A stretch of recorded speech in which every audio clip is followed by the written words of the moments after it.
இதுதான் ஆல்வெள்ளி கிழங்கு. இது நம்ம டேப்பியோக்கானும் சொல்லுவாங்க. இல்லை நம்ம சிப்ஸ் செய்யலாம், வடை செய்யலாம்.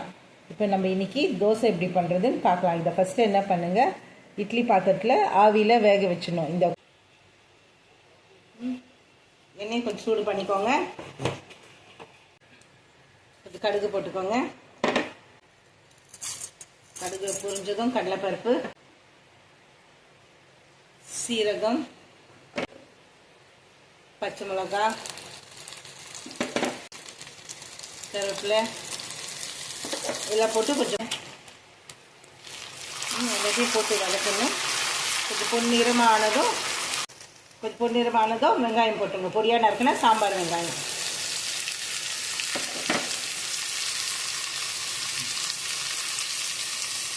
கொஞ்சோண்டு உப்பு சேர்த்துக்கோங்க. மாவுலேயும் உப்பு போட்டிருந்தீங்கன்னா பார்த்து போட்டுக்கோங்க. இது மரவள்ளிக்கிழங்குக்கும் வெங்காயத்தில் கொஞ்சம் உப்பு சேர்த்துக்காக கொஞ்சம் உப்பு போட்டுக்கோங்க. லைட்டாக பொன்னிறமாக ஆனதும் வதக்கிடுங்க.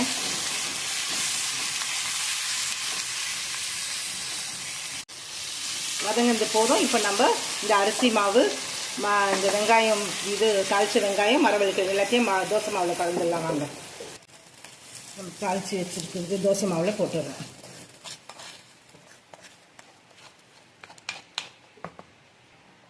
நச்சு இப்போ நம்ம மரவள்ளிக்கிழங்கையும் சேர்த்து கலந்துடணும்.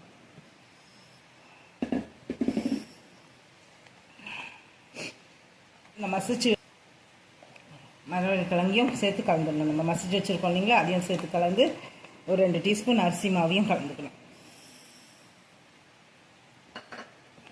எல்லாத்தையும் நல்லா கலந்து தோசை சுடணும்.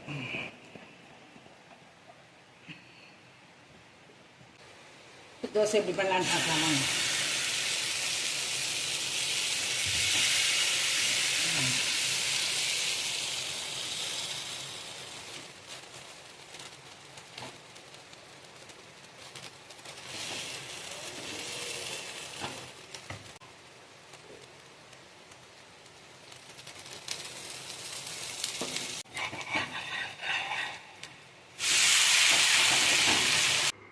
இப்போ நம்மளோட மரவள்ளிக்கிழங்கு தோசை ரெடி ஆகிடுச்சு.